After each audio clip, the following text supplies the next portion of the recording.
ဒီမှာတော့ဆီယမနိုင်နိုင်စနေရဲ့အပျော်ရွှင်ဆုံးစကားတစ်ခုဆိုရဲကောင်းစင်လေးနဲ့ဖတ်ပြပေးမှာဖြစ်ပါတယ်ပေါ့နော်ဆရာတော့ဒီစာအုပ်လေးကတော့နှလုံးသားဝန်ဆောင်မှုတဲ့အပျော်ရွှင်ဆုံးအပျော်ရွှင်စေဆုံးစကားတစ်ခု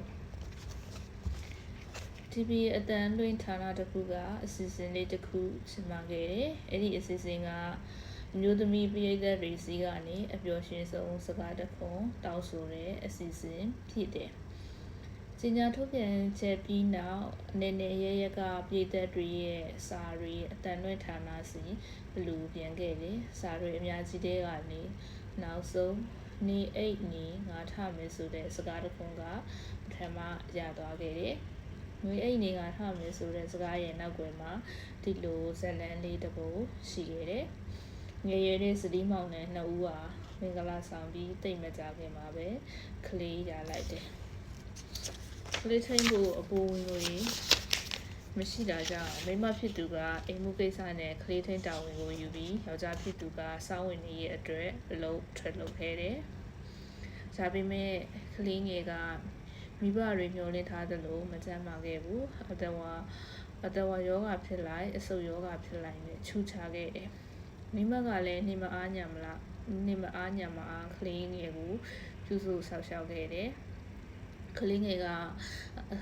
အသက်ရှင်ကျန်းမာဖို့မျှော်လင့်ရင်းစလီမောင်နဲ့နှစ်ဦးဟာတဦးကိုတကူယုံကြည်မှုတွေရဲစမ်းသက်တွေ့တွေဖြည့်ခဲ့ကြတယ်အလောကပြန်လာတိုင်းယောက်ျားဖြစ်သူဟာအိမ်ထဲမဝင်ခင်ရှုပ်ပွားနေတဲ့စပင်းအင်ကြီးတွေကိုတက်တက်ရဲရဲပြုတ်ပြီးပင်မနှွမ်းနေတဲ့မျက်နှာကိုလန်းဆန်းတွဲကြတဲ့အသွင်ဆောင်ပြီးမှတကားခောက်လေးရှိတယ်မိမဖြစ်သူကလည်းယောက်ျားရဲ့အိမ်အပြင်ခြေတံကြားတာနဲ့ညှိုးနေနေတဲ့မျက်နှာကိုပြင်ဖျို့ဖျဲစပင်းအင်ကြီးတွေကိုပြင်ပြီးမှတက်ကြတဲ့အပြုံးနဲ့ယောက်ျားကိုတကားဖွင့်ကြိုးဆိုလေးရှိတယ်ဒီနေ့မှာစကားအပြင်ကယောက်ျားဖြစ်သူရဲ့လိုဝက်ချက်ကိုမိမအထီသွားခဲ့တယ်ဒါပေမဲ့လည်းမျက်ရည်စီးကြောင်းတွေအမြန်ဖြတ်ပြီးအပြုံးနဲ့ယောက်ျားကိုတကားဖွင့်သူကြိုခဲ့ပါတယ်လေယောက်ျားကိုဟိုတနာကျင်နာမိတဲ့မိမဟာညအခါကလေးငိုစင်သူဘလောက်ပဲပေးမနှွမ်းနေပါစေယောက်ျားကိုမနိုးရပဲတယောက်တည်းတိတ်စိတ်ထားပြီးကလေးကိုဆွမြူခဲ့တယ်မိမရဲ့လိုအပ်ချက်ကိုယောက်ျားကကြည့်သွားပြီးနောက်မိမကိုဟိုခယူဆိုင်ကျင်လာခဲ့တယ်ညမှာကလေးလေးငိုတာနဲ့သူကချက်ချင်းထလာပြီးမိမကိုနေအိတ်နေငါထားမယ်ဆိုပြီးပြန်အိတ်စီခိုင်းခဲ့တယ်ကျမရေမကောင်းတဲ့ကလေးကလည်းညာတိုင်းလိုကြီးကြငိုယူတော့လင်းယောက်ျားရဲ့စကားတခုကိုလည်းညာတိုင်းလိုမိမကြားခဲ့ရတယ်ဇလန်အစီအစဉ်တင်ဆက်သူပြောအပြီးမှာပြိတ်သက်ကြားကနေတကောင်းလုံးစပင်းဆုဖြူနေတဲ့လင်မယားနှစ်ဦးတယောက်လက်ကိုတယောက်တွဲပြီးထားရတယ်မိမဖြစ်သူကရေဝဲနေတဲ့မြင်းရည်နဲ့ပြိတ်သက်ဘက်ကိုလှည့်ပြီးဇလန်လေးယောက်ျားဟာသူပါကျမတို့အိမ်နောက်တဲ့58နှစ်ရှိပါပြီ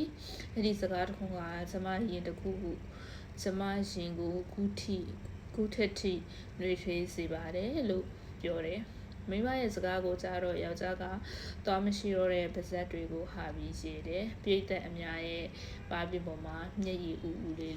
တွဲခေါ်နေခဲ့တယ်အပျော်ရွှင်စေဆုံးစကားတစ်ခုကတကယ်တော့ကျွန်တော်တို့ရေဘက်ထဲကနေထွက်လာတဲ့စစ်မှန်တဲ့အပြုအမူလေးတစ်ခုဖြစ်တယ်အဲ့ဒီအပြုအမူလေးတစ်ခုကချစ်ချင်းမြတ်တာကိုနှိုးဆွနိုင်ခဲ့တယ်လောကကြီးကိုချစ်ချင်းရနံ့နေပြန်လွင်ပြီးမွေးကြရင်စေခဲ့ပါတယ်တင်းရဲ့အပျော်ရွှင်စေဆုံးစကားတစ်ခုကဘာလဲခြာရည်ကြည့်ပါသူ့အတွက်အပျော်ရွှင်စေဆုံးစကားတစ်ခုတင်းပြောခဲ့ပြီးလား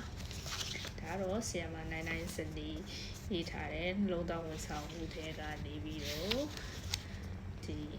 စာပိုက်တိုလေးပေါ့နော်အပျော်ရွှင်စေဆုံးစကားတစ်ခုဆိုတဲ့ခေါင်းစဉ်လေးကိုဖတ်ပြပေးတာဖြစ်ပါတယ် bye